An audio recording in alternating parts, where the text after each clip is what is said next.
Call को लेकर बड़ा बदलाव होने वाला है। स्कैमर्स की अब खैर नहीं, जो अनजान कॉल्स आती है उनसे राहत मिलेगी और स्क्रीन पर मोबाइल नंबर के साथ साथ कॉलर का नाम भी दिखाई देगा और ये खास फीचर जल्द ही शुरू होने वाला है। भारत में फ्रॉड कॉल और डिजिटल स्कैम की बढ़ती समस्या से निपटने के लिए एक बड़ा कदम उठाया गया है। भारतीय दूरसंचार नियामक प्राधिकरण यानी ट्राई ने दूरसंचार विभाग के उस प्रस्ताव पर सहमति जता दी है, जिसके तहत अब मोबाइल स्क्रीन पर कॉलर का नाम दिखाई देगा। इस नई सुविधा को कॉलिंग नेम प्रेजेंटेशन सिस्टम यानी CNAP कहा जा रहा है और ये KYC डेटाबेस पर आधारित होगी। इस कदम से उन करोड़ों मोबाइल यूजर्स को राहत मिलेगी जो अनजान नंबरों से आने वाले स्कैम, फ्रॉड और स्पैम कॉल से परेशान थे।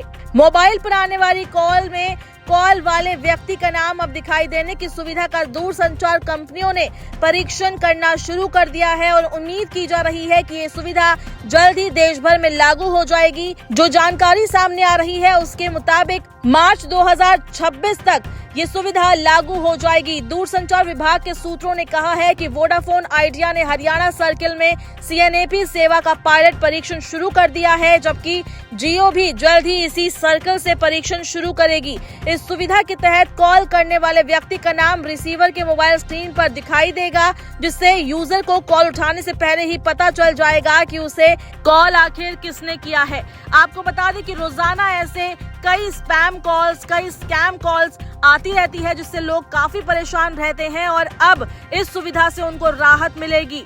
इस सुविधा के तहत कॉल करने वाले व्यक्ति का नाम उनके फोन पर दिखाई देगा, जिससे यूजर को पता चल जाएगा कि आखिर कॉल किसने किया है।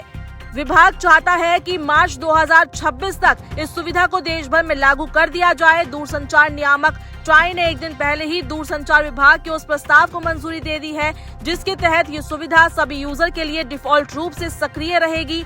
हालांकि इस सुविधा का इस्तेमाल नहीं करने वाले उपभोक्ताओं को इसे डीएक्टिवेट करने का विकल्प भी मिलेगा। ट्राई ने फरवरी 2024 में सौंपी सिफारिशों में कहा था कि CNAP केवल इच्छुक उपभोक्ताओं को ही उपलब्ध कराई जाए, लेकिन दूरसंचार विभाग का मानना था कि ये सेवा स्वचालित रूप से सभी को दी जानी चाहिए ताकि धोखाधड़ी और साइबर अपराधों पर लगाम लगाई जा सके। अब ट्राई ने इसी विचार पर सहमति दी है। हालांकि CNAP सुविधा केवल 4G और 5G नेटवर्क वाले फोन पर ही संभव होगी, क्योंकि 2G और 3G नेटवर्क में तकनीकी सीमाएं हैं। आपको बता दें कि स्कैमर्स के जो कॉल आती है उससे लोग काफी परेशान रहते हैं।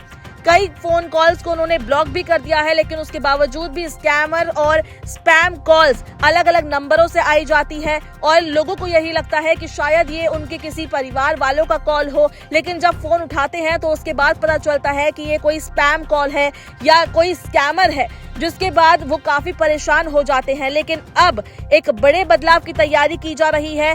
फ्रॉड कॉल से अब राहत मिलेगी और अब उनका नंबर हमारे मोबाइल स्क्रीन पर दिखाई देगा जो हमें कॉल कर रहा है।